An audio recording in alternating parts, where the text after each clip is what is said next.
Hello friends, welcome to Aryan classes. આર્યન ક્લાસીસમાં તમારા બધાનું હાર્દિક સ્વાગત છે.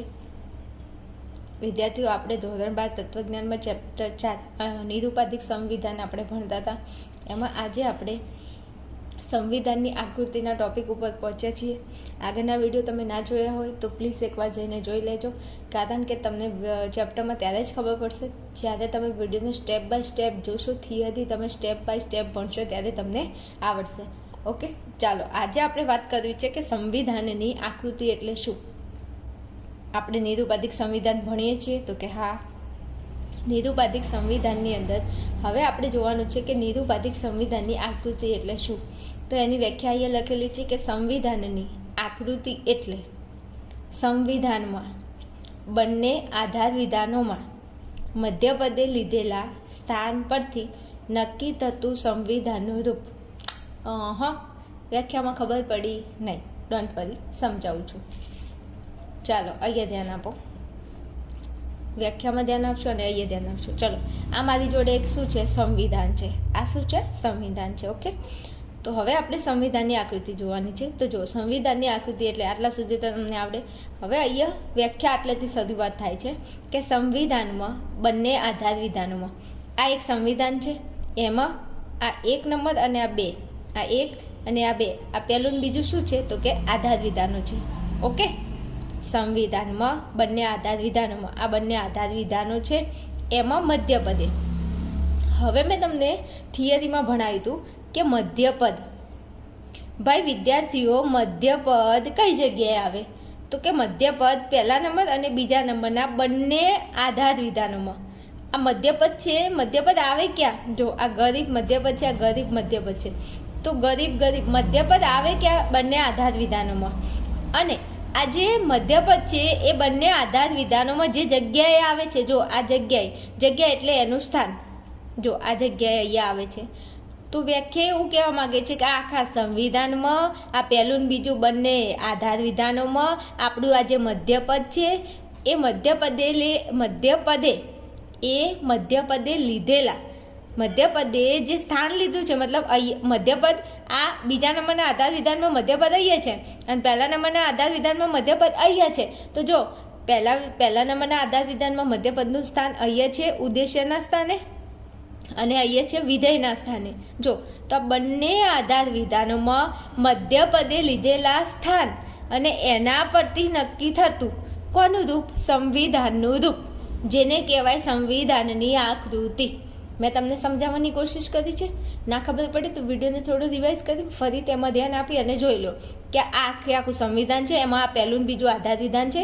બંને આધાર વિધાનોમાં આપણું જે મધ્યપદ છે, મધ્યપદે જે સ્થાન લીધું છે એ સ્થાન પરથી શું નક્કી થાય છે તો કે સંવિધાનનું રૂપ. તો જો અહીંથી વ્યાખ્યાની શરૂઆત થાય છે. સંવિધાનમાં બંને આધાર વિધાનોમાં આપણું જે મધ્યપદ છે, મધ્યપદે લીધેલા સ્થાન પરથી નક્કી થતું સંવિધાનનું રૂપ. રેડી? ખબર પડી ગઈ? ચાલો આગળ જઈએ. હવે સંવિધાનની આકૃતિની વ્યાખ્યા આવડી ગઈ. તો હવે આપણે સંવિધાનની કુલ આકૃતિઓ કેટલી જોઈ લઈએ. બીજું વિદ્યાર્થીઓ, પરીક્ષાની અંદર આ વ્યાખ્યાઓ પૂછાય છે, એટલે તમે પ્લીઝ મહેરબાની કરીને વ્યાખ્યાઓની તૈયારી સારી રીતે કરી લેજો. અને આઈએમપી, આ ચેપ્ટરમાંથી કઈ કઈ વ્યાખ્યાઓ આઈએમપી છે એના માટેનો એક વિડીયો અલગથી બનાવીશ, એકવાર જોઈ લેજો. જો તમારે તત્વજ્ઞાનમાં સારા માર્ક્સ લાવવા છે તો તમે આપણી ચેનલની અંદર બન્યા રહેજો. જ્યાં સુધી તમારી બોર્ડની એક્ઝામને તમારું બોર્ડમાં તમારું તત્વજ્ઞાનનું પેપર ના આવી જાય ત્યાં સુધી આપણે તત્વજ્ઞાનની અંદર મહેનત કરવાની છે. તો 100% તમે લોકો આપણી ચેનલની અંદર બન્યા રહેજો તો મજા આવી જશે ભણવાની. ચાલો, સંવિધાનની આકૃતિઓ કેટલી છે તો કે 4. એક પ્રશ્ન યાદ રહી ગયો, પરીક્ષામાં પૂછાય છે, વિભાગ બીમાં અથવા તો MCQમાં પણ હોઈ શકે કે સંવિધાનની કુલ આકૃતિઓ કેટલી તો કે 4 આકૃતિઓ. કઈ? પહેલી, બીજી, ત્રીજી, ચોથી. હે પતી ગયું ફટાફટ. તો એમ જ પહેલી આકૃતિ, બીજી આકૃતિ, ત્રીજી આકૃતિ અને ચોથી આકૃતિ. ઓકે, ચાલો હવે પહેલી આકૃતિમાં શું હોય, બીજી આકૃતિમાં શું હોય એ આપણે જોઈ લઈએ. તો આપણને પહેલાં વ્યાખ્યા યાદ રહી ગઈ. પછી કુલ આકૃતિઓ કેટલી? 4 છે. પહેલી, બીજી, ત્રીજી અને ચોથી આકૃતિ. હવે પહેલી આકૃતિમાં શું છે ચાલો ચેક કરીએ. જોજો, પહેલી આકૃતિમાં જો તમને કોઈ સંવિધાન આપેલું હોય, શું આપેલું હોય, કોઈ પણ પ્રકારનું સંવિધાન આપેલું હોય તો સંવિધાનની અંદર હું તમને અહીંયા બતાવી દઉં, નહીં તો તમને એવું થશે કે આ સંવિધાન શું છે. જો અહીં ધ્યાન આપો, આ એક પ્રકારનું સંવિધાન છે. ઓકે, તો કે ઓકે.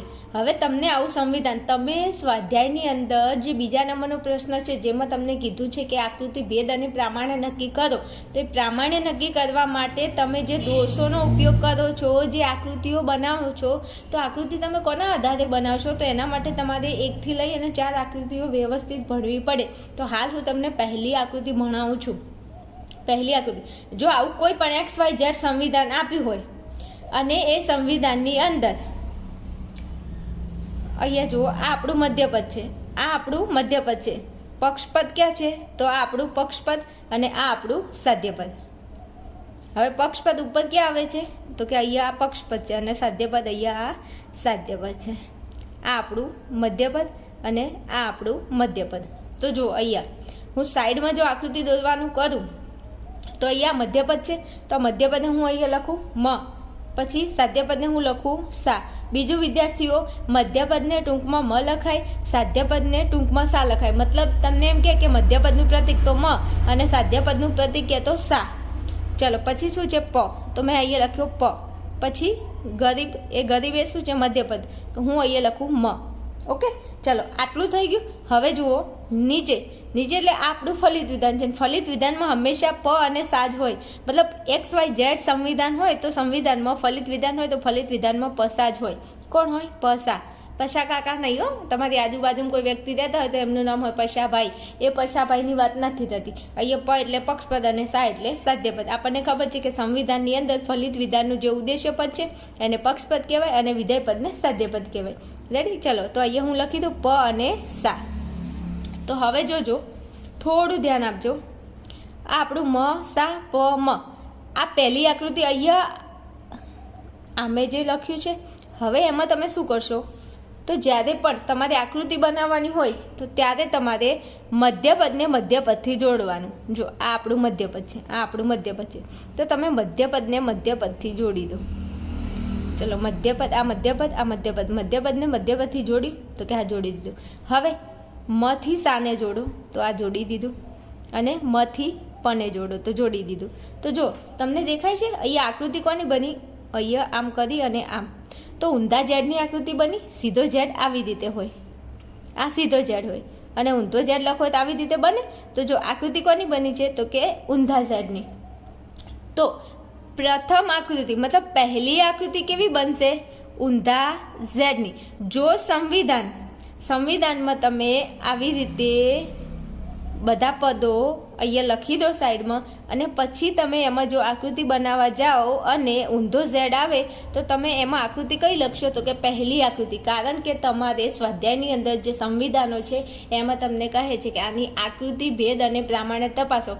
તો આ સંવિધાન છે. હવે સંવિધાનમાં તમારે આકૃતિ લાવીએ શું કરવું પડે, તો આ સંવિધાન છે એમાં તમારે પહેલાં પક્ષપદ શોધવાનું, પછી તમારે સાધ્યપદ શોધવાનું, પછી ઉપર પક્ષપદ સાધ્યપદ લખી દેશો અને મધ્યપદ શોધવાનું.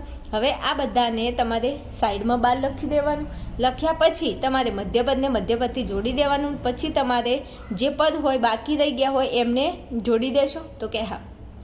આટલું કર્યા પછી તમારે જોવાનું કે અહીંયા કઈ આકૃતિ બને છે. જો ઊંધો ઝેડ બને તો તમે જવાબમાં લખશો કે આ પહેલી આકૃતિ છે. ઓકે, આટલું થઈ ગયું. હવે શું કરવાનું છે, તો થોડું ધ્યાન આપજો. જો હવે હું અહીંયા સમજાવું છું તમને. અહીંયા તો આપણે હાલ ભણીએ છીએ આકૃતિ. તો આકૃતિની અંદર તમે જુઓ, અહીંયા આ સાધ્ય વિધાન છે. આ પહેલા નંબરનું એ કયું વિધાન છે, તો કે સાધ્ય વિધાન છે. તમે આને સાધ્ય વિધાન કેમ કીધું, કારણ કે આમાં સાધ્ય પદ આવે છે. આ બીજા નંબરનું આધાર વિધાન એ શું છે, તો કે પક્ષ વિધાન છે.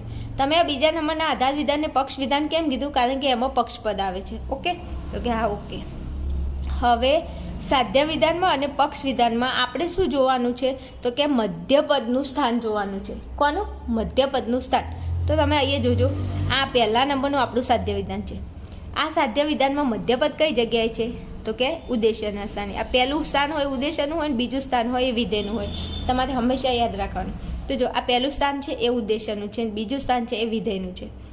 તો તમે જુઓ, સાધ્ય વિધાનમાં મધ્યપદ કોના સ્થાને છે, ઉદ્દેશ્યના સ્થાને છે. તો જો અહીંયા મેં લખેલું છે સાઈડમાં. તમને પરીક્ષામાં પ્રશ્ન પૂછાય છે કે પહેલી આકૃતિમાં મધ્યપદનું સ્થાન જણાવો. પરીક્ષામાં આવો પ્રશ્ન પૂછાય કે પહેલી આકૃતિમાં મધ્યપદનું સ્થાન જણાવો. તો પહેલી આકૃતિ એટલે આપણો ઊંધો ઝેડ. શું? પહેલી આકૃતિ એટલે આપણો ઊંધો ઝેડ. રેડી? હવે ઊંધા ઝેડની અંદર તમે જુઓ પહેલું વિધાન છે એ સાધ્ય વિધાન છે.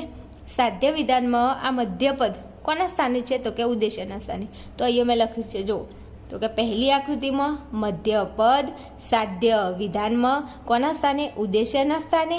અને પક્ષ વિધાનમાં, આ પક્ષ વિધાનમાં મધ્યપદ કોના સ્થાને છે? વિધેયના સ્થાને હોય છે. આ ઉદ્દેશ્યનું સ્થાન છે. પહેલા સાધ્ય વિધાનમાં મધ્યપદ ઉદ્દેશ્યના સ્થાને છે. અને આ નીચે બીજા નંબરનું વિધાન છે એ કયું વિધાન છે? પક્ષ વિધાન છે. તો પક્ષ વિધાનમાં મધ્યપદ કોના સ્થાને છે? વિધેયના સ્થાને છે. જો તો પરીક્ષામાં તમને પ્રશ્ન પૂછાય, વિભાગ બીમાં પણ પૂછાય કે પહેલી આકૃતિમાં મધ્યપદનું સ્થાન જણાવો. કોનું? મધ્યપદનું સ્થાન. હવે બીજી એક વસ્તુ સમજાવું. જો તમને આવું લખતા યાદ ના રહે કે પહેલી આકૃતિમાં મધ્યપદ ઉદ્દેશ્યના સ્થાને અને પક્ષ વિધાનમાં વિધેયના સ્થાને છે એવું તમને યાદ ના રહે તો તમને પહેલી આકૃતિનું પ્રતીક તો યાદ રહે કે પહેલી આકૃતિ એટલે આપણો ઊંધો ઝેડ. ભાઈ વિદ્યાર્થીઓ, પહેલી આકૃતિ એટલે ઊંધો ઝેડ. હવે પહેલી આકૃતિમાં જે ખૂણો પડતો હોય એ આપણું એ સ્થાન કોનું હોય? મધ્યપદનું. તો પહેલી આકૃતિ એટલે આપણે ઊંધો ઝેડ. તો પહેલી આકૃતિમાં ખૂણો કઈ જગ્યાએ પડે છે? અહીંયા અને અહીંયા. તો જો ખૂણો પડતો હોય એ આપણું મધ્યપદ. તો અહીંયા ખૂણો પડે છે આપણું મધ્યપદ છે, અહીંયા ખૂણો પડે છે આપણું મધ્યપદ છે. આ પહેલા નંબરનું આધાર વિધાન અને આ બીજા નંબરનું આધાર વિધાન. પહેલા નંબરનું આધાર વિધાન હંમેશા કોણ હોય? તો કે સાધ્ય વિધાન હોય. બીજા નંબરનું આધાર વિધાન હંમેશા કોણ હોય? તો કે પક્ષ વિધાન હોય. બીજું આગળ આવતું હોય, શું આગળ આવતું હોય એને કહેવાય ઉદ્દેશ્ય, અને પાછળ આવતું હોય મતલબ પહેલું આવતું હોય એને ઉદ્દેશ્ય પદ કહેવાય, બીજું આવતું હોય એને વિધેય પદ કહેવાય. રેડી? તો જો આ આકૃતિની અંદર તમે એવું લખી શકો કે પહેલી આકૃતિમાં મધ્યપદ સાધ્ય વિધાનમાં કઈ જગ્યાએ હોય? ઉદ્દેશ્યના સ્થાને હોય. બીજા નંબરના આધાર વિધાન એટલે પક્ષ વિધાનમાં મધ્યપદ કોના સ્થાને હોય? તો કે વિધેયના સ્થાને હોય. જેમ અહીંયા છે જો આ પહેલું છે એ આપણું સાધ્ય વિધાન. અહીંયા સમજાવું છું નહીં તો તમને ખબર નહીં પડે. અહીંયા જો ઇધર ધ્યાન દો. આ પહેલું છે શું છે? આપણું સાધ્ય વિધાન. શું છે? સાધ્ય વિધાન. અને આ બીજું છે આપણું છે પક્ષ વિધાન. હવે જો સાધ્ય વિધાનમાં મધ્યપદ કઈ જગ્યાએ છે? ઉદ્દેશ્યના. આ મધ્યપદ છે ઉદ્દેશ્યના સ્થાને. આગળ આવતું હોય એને ઉદ્દેશ્યપદ કહેવાય? તો કે હા, આગળ હોય એને ઉદ્દેશ્યપદ કહેવાય. તો સાધ્ય વિધાનમાં મધ્યપદ ઉદ્દેશ્યના સ્થાને હોય છે. અને આ પક્ષ વિધાન એટલે બીજા નંબરના વિધાનમાં પક્ષ વિધાનમાં મધ્યપદ કઈ જગ્યાએ હોય છે? તો કે વિધેયના સ્થાને હોય છે. રેડી? અને પહેલી આકૃતિ પૂછે તો શું લખશો? ઊંધો ઝેડ.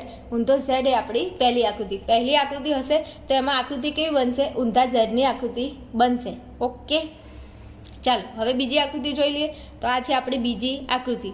બીજી આકૃતિ હંમેશા કેવી હશે? તો કે બીજી આકૃતિ એટલે આપણો ઊંધો સી. બીજી આકૃતિ તમે જ્યારે સંવિધાન તમને XYZ સંવિધાન આપેલું હોય અને એ સંવિધાનની અંદર જો ઊંધો સી બની જાય તો ઊંધો સી એટલે કઈ આકૃતિ થશે? તમારી બીજા નંબરની આકૃતિ. આટલો ખ્યાલ આવી ગયો? તમને ચેપ્ટર 4માં સ્વાધ્યાય 4માં તમને બીજા નંબરનો પ્રશ્ન આપેલો છે. એમાં તમે જોજો આકૃતિ ભેદ પ્રમાણે તમારે તપાસવાનું હોય છે. એમાં તમને પૂછે છે કે આ સંવિધાનની કઈ આકૃતિ છે તો તમારે લખવું પડે. જો તમારે ઊંધો સી આવે તો બીજી આકૃતિ, ઊંધો ઝેડ આવી જાય તો તમે લખશો પહેલી આકૃતિ. આકૃતિ કેવી રીતે બનાવવાની એ હું તમને શીખવાડી દઈશ અને હાલ પણ શીખવાડું છું, જોઈ લો. ચાલો હવે માની લો કે આ પહેલું, બીજું ને ત્રીજું આ સંવિધાન છે. રેડી? સંવિધાનમાં પહેલા નંબરનું આધાર વિધાનને શું કહેવાય? તો કે સાધ્ય વિધાન. બીજા નંબરનું આધાર વિધાન હોય એને કહેવાય પક્ષ વિધાન. અને ત્રીજા નંબરનું હોય એને કહેવાય ફલિત વિધાન. ઓકે, હવે તમને ખબર છે કે ફલિત વિધાનમાં તો પક્ષપદ અને સાધ્યપદ હોય જ. આ તો ખબર છે ને આપણને કે ફલિત વિધાનમાં શું હોય? પક્ષપદ અને સાધ્યપદ હોય.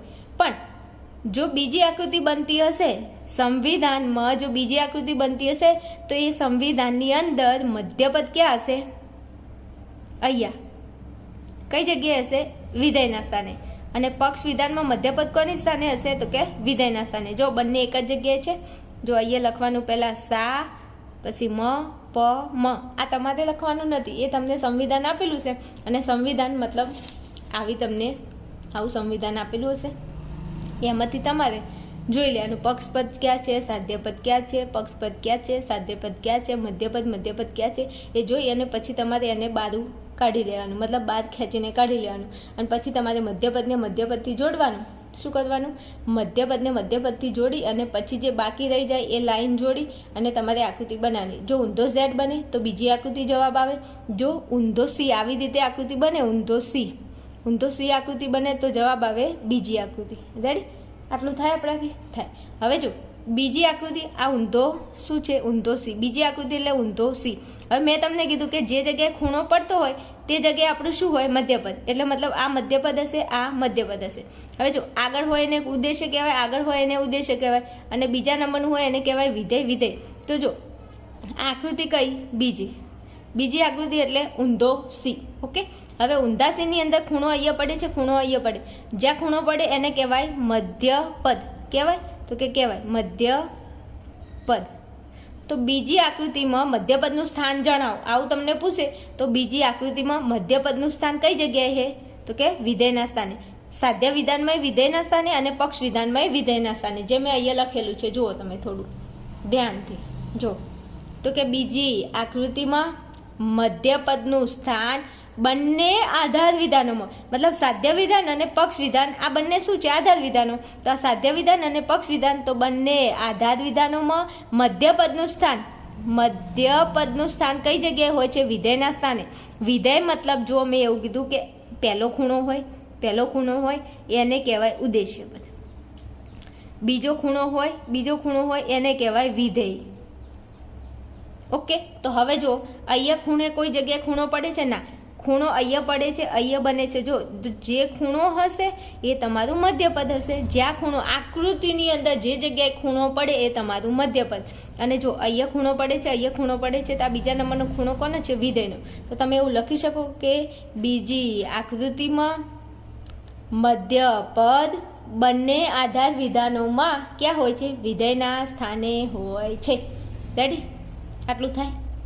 મેં અહીંયા બધું ભેગું લઈ લીધું છે. વિડીયો બહુ લોંગ ના થઈ જાય એટલા માટે, પણ તો પણ સમજાવવામાં એટલો ટાઈમ જાય છે કે શું કરું, વિડીયો લોંગ થઈ જ જાય છે. પણ ડોન્ટ વરી, તમે બન્યા રહેશો તો કંઈક મજા આવશે. ચાલો, બીજી આકૃતિમાં ખબર પડી હતી. પહેલી આકૃતિ એટલે ઊંધો ઝેડ. અને પહેલી આકૃતિમાં મધ્યપદ ક્યાં હોય વિદ્યાર્થીઓ? તો પહેલી આકૃતિમાં મધ્યપદ સાધ્ય વિધાનમાં ઉદ્દેશ્યના સ્થાને હોય અને પક્ષ વિધાનમાં વિધેયના સ્થાને હોય. આવું બધું યાદ ના રહેતું હોય તો ખાલી આટલું યાદ રાખવાનું, ઊંધો ઝેડ. હવે ઊંધા ઝેડમાં પહેલી આકૃતિમાં યાદ તો થાય ને કે પહેલી આકૃતિ એટલે શું થાય? તો કે પહેલી આકૃતિ એટલે ઊંધો ઝેડ.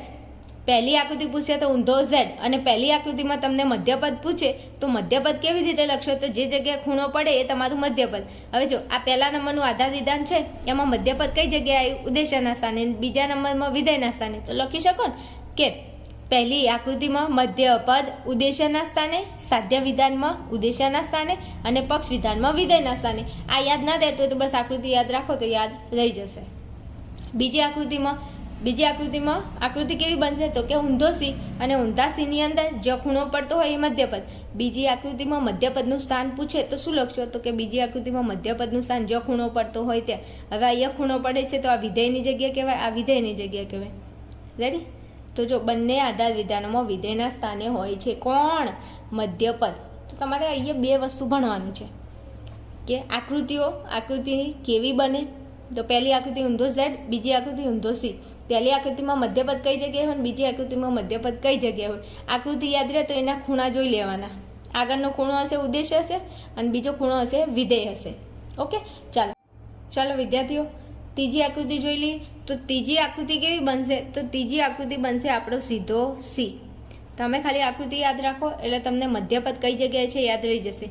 ત્રીજી આકૃતિ આપણી કેવી બનશે? તો કે ઊંધો સી. તમને આપેલું હશે સંવિધાન અને સંવિધાનમાં તમારે મધ્યપદ કાઢી લેવાનું, સાધ્યપદ બહાર નીકાળી દેવાનું, મધ્યપદ બહાર આવી જાય, પક્ષપદ બહાર આવી જાય. પછી ફલિત વિધાનમાં તો પસા હોય જ. આટલું કર્યા પછી તમારે શું કરવાનું? મધ્યપદને મધ્યપદથી જોડો. પછી અહીંથી લાઈન ખેંચી લેવાનું, અહીંથી લાઈન ખેંચી લેવાનું. હવે તમે જુઓ મધ્યપદને મધ્યપદથી જોડી દીધું તો કે હા. હવે તમને એમ પૂછે કે ત્રીજી આકૃતિમાં મધ્યપદનું સ્થાન જણાવો. તો જો ત્રીજી આકૃતિમાં મધ્યપદનું સ્થાન કઈ જગ્યાએ આવે તો જ્યાં ખૂણો પડે છે ત્યાં. તો ખૂણો ક્યાં પડે છે? અહીંયા ખૂણો પડે છે. હવે મેં તમને કીધું કે આગળ હોય એ ઉદ્દેશ્ય હોય, પાછળ હોય એ વિધેય હોય. તો અહીંયા જો આગળ ઉદ્દેશ્ય છે, અહીંયા ઉદ્દેશ્ય, અહીંયા વિધેય. તો જો આ પહેલા નંબરનું આધાર વિધાન, આ બીજા નંબરનું આધાર વિધાન. તો બંને આધાર વિધાનોમાં મધ્યપદનું સ્થાન કઈ જગ્યાએ છે તો કે ઉદ્દેશ્યના સ્થાને છે. અહીંયા આ ઉદ્દેશ્ય આગળ હોય એને કહેવાય ઉદ્દેશ્ય, પાછળ હોય એને કહેવાય વિધેય.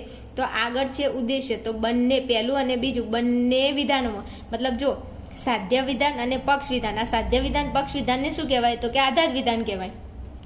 સાધ્ય વિધાન પક્ષ વિધાનને શું કહેવાય તો કે આધાર વિધાન કહેવાય. અને આ બંને આધાર વિધાનો, આ પહેલું અને બીજું, આ બંને આધાર વિધાનોમાં જો મધ્યપદ એક અહીંયા છે ને અહીંયા છે. સાધ્ય વિધાનમાં મધ્યપદ અહીંયા છે, પક્ષ વિધાનમાં મધ્યપદ અહીંયા છે. પણ અહીંયા એટલે કોના જગ્યાએ તો કે ઉદ્દેશ્યના સ્થાને. તો અહીંયા લખેલું છે જો તો કે બંને આધાર વિધાનોમાં મધ્યપદ ઉદ્દેશ્યના સ્થાને હોય છે. અહીંયા લખવાનું થઈ ગયું છે, હું લખી દઉં. બંને આધાર વિધાનોમાં મધ્યપદ કોના સ્થાને હોય છે તો કે ઉદ્દેશ્યના સ્થાને હોય છે. અને ત્રીજી આકૃતિ પૂછે તો ત્રીજી આકૃતિ કઈ બનશે તો કે ઊંધો સી. જો અહીંયા બનેલી, અહીંયા મેં બનાવેલી છે. તમને કોઈ સંવિધાન આપેલું હોય, સંવિધાન માને કે અહીંયા બતાવી દો. ધારો કે જો આ સંવિધાન છે, આ શું છે સંવિધાન. તમને આવું XYZ સંવિધાન આપે, આવું સંવિધાન આપે તો આ સંવિધાનમાંથી આપણે શું કરવાનું તો કે છેલ્લા ફલિત વિધાનમાં પસા કાઢી લઈશું. પછી પક્ષપદ જે આવતું હોય તે પક્ષપદ બાદ મૂકી દેવાનું, મધ્યપદ જે આવતું હોય મધ્યપદ બાદ મૂકી દેવાનું. પછી મધ્યપદ જે જગ્યાએ આવતું હોય મધ્યપદને બાદ મૂકો, સાધ્યપદ જો આવતું હોય તેને સાધ્યપદને બાદ મૂકી દો. પછી શું કરવાનું તો કે પછી મધ્યપદને મધ્યપદથી જોડી દેવાનું. મધ્યપદને મધ્યપદથી જોડ્યા પછી તમારે શું કરવાનું તો કે બાકી રહેતો ભાગને લાઈન ખેંચી લેવાની. હવે આટલું કર્યા પછી જોઈ લેવાનું કે કઈ આકૃતિ બને છે. જો સીધો સી બનતો હોય તો ત્રીજી આકૃતિ, જો Z બનતો હોય તો પહેલી, ઊંધો Z બનતો હોય તો પહેલી આકૃતિ, ઊંધો સી બનતો હોય તો કઈ આકૃતિ બને બીજી આકૃતિ. અને સીધો સી બનતો હોય, સીધો સી બનતો હોય તો કઈ આકૃતિ થશે ત્રીજી આકૃતિ. પણ એમ કે ત્રીજી આકૃતિમાં મધ્યપદનું સ્થાન જણાવો તો ત્રીજી આકૃતિમાં મધ્યપદનું સ્થાન ક્યાં આવશે તો કે ત્રીજી આકૃતિમાં મધ્યપદનું સ્થાન બંને આધાર વિધાનોમાં ઉદ્દેશ્યના સ્થાને. હવે મેડમ આ અમને યાદ રહેતો નથી, કોઈ વાંધો નહીં. ના યાદ રહેતું હોય તો આકૃતિ યાદ રાખો, અને આકૃતિની અંદર જે ખૂણો પડતો હોય એને કહેવાય મધ્યપદ. હવે આ ત્રીજી આકૃતિ ઊંધો સી, ઊંધા ਸੀમાં ખૂણો અહીંયા પડે, અહીંયા પડે. આગળ હોય એને કહેવાય ઉદ્દેશ્ય, પાછળ હોય એને કહેવાય વિધેય. અહીંયા ખૂણો પડે ને અહીંયા ખૂણો પડે, તો આ ખૂણો પડે એ આગળની જગ્યા છે. આગળ કોણ હોય ઉદ્દેશ્યપદ હોય. કોણ હોય ઉદ્દેશ્યપદ. તો જો અહીંયા બંને આધાર વિધાનોમાં મધ્યપદ ક્યાં છે ઉદ્દેશ્યના સ્થાને. થઈ ગયું, આવી ગયો જવાબ. ચાલો ચોથી આકૃતિ. તો ચોથી આકૃતિની અંદર પણ શું કરશું એવું જ કરવાનું. તમને આપેલું હશે શું સંવિધાન આપેલું છે. સંવિધાનમાં તમારે શું કરવાનું પહેલાં ફલિત વિધાનનું પસા બાદ કાઢી લેવાનું. પછી પક્ષ વિધાનમાં જ્યાં પક્ષપદ આવતું હોય, જે જગ્યાએ મધ્યપદ આવતું હોય એને બહાર નીકાળી દેશો. સાધ્ય વિધાનમાં જે સાધ્યપદ આવતું હોય મધ્યપદ આવતું હોય એને બહાર નીકાળી દેશો. બીજું એક વસ્તુ કે ચોથી આકૃતિમાં બનશે તમારો Z, સીધો Z. ચોથી આકૃતિ એટલે સીધો Z. ઓકે, તમારે આ આકૃતિઓની અંદર શું ભણવાનું છે તો કંઈ નહીં. તમારે ચાર આકૃતિઓની અંદર મધ્યપદે લીધેલું સ્થાન અને ચાર આકૃતિઓ કેવી બને છે એટલું તમારે આ વિડીયોની અંદર ભણવાનું છે. ઓકે, હવે જુઓ, તમને એક વસ્તુ ખબર પડી ગઈ કે ચોથી આકૃતિ એટલે સીધો Z. હવે તમને એમ કે ચોથી આકૃતિની અંદર શું જણાવો મધ્યપદનું સ્થાન. ચોથી આકૃતિમાં મધ્યપદનું સ્થાન જણાવો. તો વિદ્યાર્થીઓ ચોથી આકૃતિની અંદર મધ્યપદનું સ્થાન કઈ જગ્યાએ આવશે તો જો યાદ રહે તો અહીંયા રાખવાનું, યાદ ના રહે તો આકૃતિ તો યાદ રહે ને કે ચોથી આકૃતિ એટલે કેવી આકૃતિ બનશે. ચોથી આકૃતિ કેવી બનશે તો કે ચોથી આકૃતિ એટલે આપણો સીધો Z. સીધા Zમાં ખૂણો ક્યાં પડે છે જો અહીંયા ખૂણો પડે છે અને અહીંયા ખૂણો પડે છે. આગળ હોય એને કહેવાય ઉદ્દેશ્ય, પાછળ હોય એને કહેવાય વિધેય. આગળ હોય એને કહેવાય ઉદ્દેશ્ય, પાછળ હોય એને કહેવાય વિધેય. હવે જો આ પહેલા નંબરનું આધાર વિધાન, જો આ લાઈન કોની છે સાધ્ય વિધાનની. તો સાધ્ય વિધાનની અંદર ખૂણો પડતો હોય એને કહેવાય મધ્યપદ. જો અહીંયા ખૂણો પડે છે, અહીંયા મધ્યપદ છે કે નહીં, તો મધ્યપદ અહીંયા કોના સ્થાને છે વિધેયના સ્થાને. તો સાધ્ય વિધાનમાં મધ્યપદ કોના સ્થાને આવશે વિધેયના સ્થાને આવશે. અને પક્ષ વિધાનમાં જો આ આપણું પક્ષ વિધાનમાં અહીંયા ખૂણો પડે છે તો પક્ષ વિધાનમાં આગળ હોય એને કહેવાય ઉદ્દેશ્ય. તો પક્ષ વિધાનમાં અહીંયા જુઓ મધ્યપદ કોના સ્થાને, આ મ એટલે મધ્યપદ, તો મધ્યપદ કોના સ્થાને છે આગળ હોય એને કહેવાય ઉદ્દેશ્ય. તો જો અહીંયા મધ્યપદ આગળ છે તો આગળ છે એટલે ઉદ્દેશ્યના સ્થાને છે. તો એવું લખી શકો કે ચોથી આકૃતિમાં મધ્યપદનું સ્થાન સાધ્ય વિધાનમાં ઉદ્દેશ્યના સ્થાને અને પક્ષ વિધાનમાં વિધેયના સ્થાને હોય છે. રેડી? યાદ રાખના રે. ફરી આવીએ તમને 4 આકૃતિ દોરીને બતાવી દઉં. જો પહેલી આકૃતિ એટલે ઊંધો ઝેડ, બીજી આકૃતિ એટલે શું થાય તો કે ઊંધો સી, ત્રીજી આકૃતિ એટલે સીધો સી અને ચોથી આકૃતિ એટલે સીધો ઝેડ. હવે તમને એમ કે પહેલી આકૃતિમાં મધ્યપદનું સ્થાન જણાવો, બીજી આકૃતિમાં મધ્યપદનું સ્થાન જણાવો, ત્રીજી આકૃતિમાં મધ્યપદનું સ્થાન જણાવો અને ચોથી આકૃતિમાં મધ્યપદનું સ્થાન જણાવો. તો પહેલી આકૃતિમાં મધ્યપદનું સ્થાન ક્યાં હોય? ખૂણો પડતો હોય તે મધ્યપદ. આ ખૂણો એટલે મધ્યપદ, ખૂણો એટલે મધ્યપદ. તો જો આ પહેલી આકૃતિમાં અહીં ખૂણો, અહીં ખૂણો. આ પહેલા નંબરનું હોય એને કહેવાય ઉદ્દેશ્ય, બીજા નંબરનું હોય એને કહેવાય વિધેય. બીજું આ આખું વિધાન કયું વિધાન છે? સાધ્ય વિધાન. અને આ આખું વિધાન છે પક્ષ વિધાન. છે કે નહીં? તો કે હા છે. હવે સાધ્ય વિધાનમાં મધ્યપદ ઉદ્દેશ્યના સ્થાને અને પક્ષ વિધાનમાં મધ્યપદ વિધેયના સ્થાને. થઈ ગયું? ઓકે. ચલો હવે બીજી આકૃતિ. બીજી આકૃતિમાં મધ્યપદ ખૂણો પડતો હોય તો મધ્યપદ. આ ખૂણો પડે છે, અહીંયા મધ્યપદ. આગળ હોય એને કહેવાય ઉદ્દેશ્ય, આગળ હોય એને કહેવાય ઉદ્દેશ્ય, પછી હોય એને કહેવાય વિધેય, વિધેય. તો જો બીજા નંબરની આકૃતિમાં મધ્યપદ બંને જગ્યાએ કઈ જગ્યાએ આવશે? વિધેયના સ્થાને. ચાલો ત્રીજી આકૃતિ. ત્રીજી આકૃતિમાં ખૂણો જ્યાં પડતો હોય જોઈ લો. આગળ ખૂણો પડે, આગળ ઉદ્દેશ્ય હોય તો ત્રીજી આકૃતિમાં મધ્યપદ ક્યાં આવશે? ઉદ્દેશ્યના સ્થાને. બીજી આકૃતિમાં બંનેમાં વિધેયના સ્થાને, ત્રીજી આકૃતિમાં બંને ઉદ્દેશ્યના સ્થાને. તો ચોથી આકૃતિમાં ખૂણો પડતો હોય, ચેક કરો. આ ખૂણો, આ ખૂણો, આ મધ્યપદ છે, આ મધ્યપદ છે. આગળ હોય એને કહેવાય ઉદ્દેશ્ય, પાછળ હોય એને કહેવાય વિધેય. અહીંયા આને કહેવાય વિધેય અને આને કહેવાય ઉદ્દેશ્ય.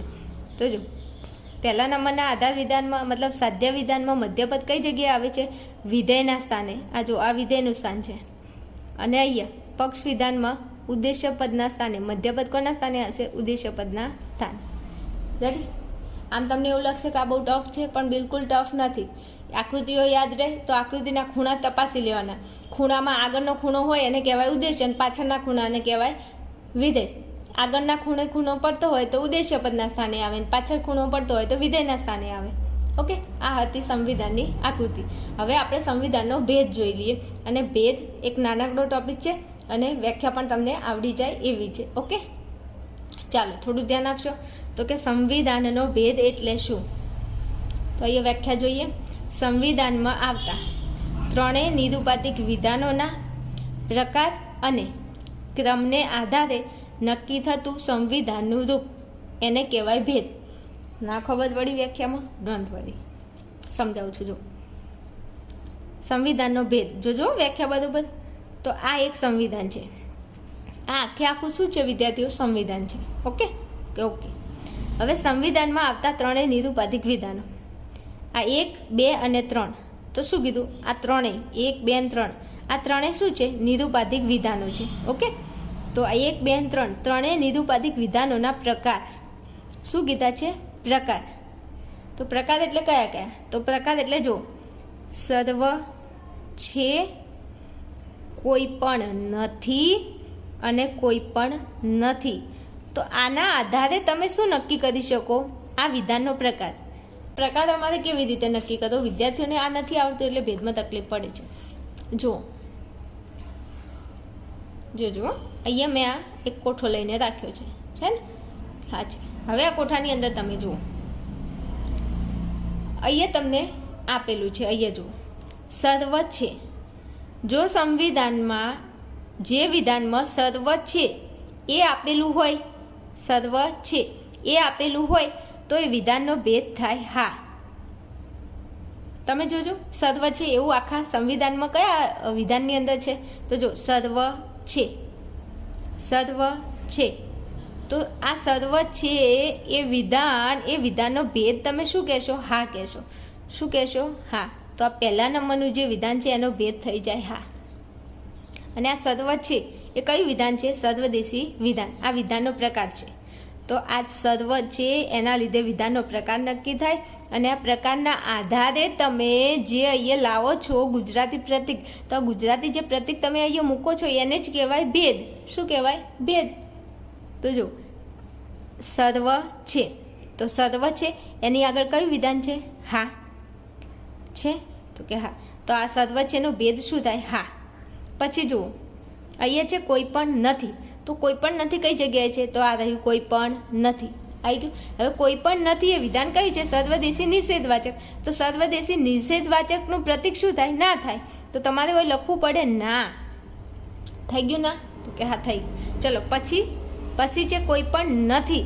તો ફરી પાછું કોઈ પણ નથી આવ્યું. તો કોઈ પણ નથી કયું વિધાન છે? સર્વદેશી નિષેધવાચક. અને એનું પ્રતીક શું થાય છે? તો કે ના. તો ફરી લખો ના. ચલો આટલું આપણે કર્યું કામ. હવે વ્યાખ્યા સમજાવજો. તો કે સંવિધાનમાં આવતા આ સંવિધાન અને એમાં આવતા ત્રણેય નિરુપાધિક વિધાનો, આ ત્રણેય નિરુપાધિક વિધાનો એના શું નક્કી કરીએ આપણે? તેના પ્રકાર અને ક્રમને આધારે, આ પહેલું, બીજું, ત્રીજું ક્રમને આધારે શું નક્કી કર્યું? સંવિધાનનું આપણે રૂપ નક્કી કર્યું. જો વિધાનનું રૂપ અહીંયા આપેલું છે અને વિધાનનું રૂપ આપણે નક્કી કર્યું. તો કે હા, તો બસ આ વ્યાખ્યા તમે યાદ રાખશો. બીજું આમાં કોઈ વધારે વિશેષ નથી વિદ્યાર્થીઓ. મેં તમને જ્યારે એક વિડીયો ભણાવ્યો તો એમાં આજે મેં તમને આ કોષ્ટક ભણાવ્યું ત્યારે કીધું હતું કે વિદ્યાર્થીઓ તમારે આવી રીતે યાદ રાખવાનું છે કે હા સર્વ છે, મતલબ જ્યારે પણ સંવિધાનમાં તમને સર્વ દેખાય તો એનો ભેદ શું લખશો? હા. પછી તમારે યાદ રાખવાનું ના કોઈ પણ નથી. ના કોઈ નથી, ઘરમાં કોઈ નથી હો. ના કોઈ પણ નથી. તો જ્યારે પણ કોઈ પણ આવે, કોઈ પણ નથી એવું આવે તો તમારે સીધું શું લખવાનું થાય? ના. પછી તમારે સંવિધાનની અંદર કેટલાક છે, તો કેટલાક છે એવું આવશે તો તમે એના ભેદમાં શું લખશો? હ લખશો. અને કેટલાક નથી આવે તો તમે શું લખશો? ન લખશો. તો મેં તમને આ શીખવાડ્યું હતું કે હા સર્વ છે, ના કોઈ પણ નથી, કેટલાક છે, ન કેટલાક નથી. આવું મેં તમને શીખવાડ્યું હતું આ કોષ્ટકની અંદર. તો જો આટલું અને આ તમે સાથે યાદ રાખશો તો પરીક્ષાની અંદર તમને ભેદ નક્કી કરવામાં કોઈ જગ્યાએ તકલીફ પડશે નહીં. તમારે આ વિધાનોને બિલકુલ યાદ કરવાની કોઈ જરૂર નથી. સીધું યાદ રાખી લેવાનું હા સર્વ છે, ના કોઈ પણ નથી, કેટલાક છે, ન કેટલાક નથી. બસ જ્યારે સર્વ છે આવે તો એનો ભેદમાં લખી દેવાનું હા વિધાનમાં. પછી કોઈ પણ નથી એમ આવે તો ના લખવાનું. કેટલાક છે એવું આવે તો લખવાનું. કેટલાક નથી તો ન લખવાનું. થઈ ગયો તમારો ભેદ. બસ આટલું છે ભેદમાં. આવડશે ને તપાસ કરતા? આવડે જ ને, કેમ ના આવડે? હું તમને ભણાવું છું, ન આવડે? વ્યાખ્યા તૈયાર કરી લેજો. થઈ જશે એટલું? થઈ જશે. પછી જે વિધાનો છે એમાં તમને આગળ અને પાછળ સર્વ છે તો હા લખી દો, કોઈ પણ નથી તો ના લખી દો. મેં આગળ તમને શીખવાડ્યું એવી રીતે. એ તમારો ભેદ થઈ જશે. ઓકે છે? આટલું ક્લિયર? ચલો હવે તમને અહીંયા આપેલું છે કે સંવિધાનના શક્ય ભેદો. તો વિદ્યાર્થીઓ આપણા સંવિધાનના શક્ય ભેદો કેટલા છે? 256. હવે હું તમને અહીંયા સમજાવતી નથી કે આ 256 કેવી રીતે આવ્યા, કારણ કે પરીક્ષામાં તમારે એ એક્સપ્લેન પણ નથી કરવાનું. તમને પરીક્ષામાં એવો પ્રશ્ન પૂછાવાનો નથી કે ભેદ કેવી રીતે 256 થાય એ સમજાવો. એટલા માટે સીધો MCQમાં પૂછાય અથવા તો વિભાગ બીમાં પૂછાય કે સંવિધાનના શક્ય ભેદો કેટલા, તો આપણે 256 લખી અને નવરું થઈ જવાનું. રેડી? કેમ આવું કહું છું? કારણ કે આમાં બસ આટલો પ્રશ્ન પૂછાય છે કે સંવિધાનના શક્ય ભેદો કેટલા, તો 256. તો તમે આટલું યાદ રાખશો. બસ કેવી રીતે આવે છે કેવી રીતે નથી આવતા એ તમારે બિલકુલ યાદ રાખવાનું નથી, કારણ કે પરીક્ષામાં પૂછાતું પણ નથી. ઓકે? ચલો વિદ્યાર્થીઓ, વિડીયો લોંગ થઈ ગયો છે મને ખબર છે, પણ શું કરું, હા તે તમને સમજાવવું પડે એવું હોય છે એટલા માટે. બીજું, તમારે મધ્યપદની ચિંતા કરવાની જરૂર નથી. ખાલી 4 આકૃતિઓ ને એમાં મધ્યપદનું સ્થાન એકવાર ચેક કરી લેજો. બાકી તમારે આકૃતિઓ યાદ રાખવાની કે પહેલી આકૃતિ એટલે તમે હવે જો વિડીયો પૂરો જોયો હોય તો તમે કોમેન્ટની અંદર 100% જણાવજો કે પહેલી આકૃતિમાં કેવી આકૃતિ બને, બીજી આકૃતિમાં કેવી આકૃતિ બને, ત્રીજી આકૃતિમાં કેવી આકૃતિ બને, ચોથી આકૃતિમાં કેવી આકૃતિ બને. તમે કોમેન્ટની અંદર મને અવશ્ય જણાવજો. ઓકે? ચાલો આપણે ફટાફટ મળીએ નેક્સ્ટ વિડીયોમાં. ત્યાં સુધી તમે જોતા રહો આર્યન ક્લાસીસ. જય હિન્દ, જય ભારત.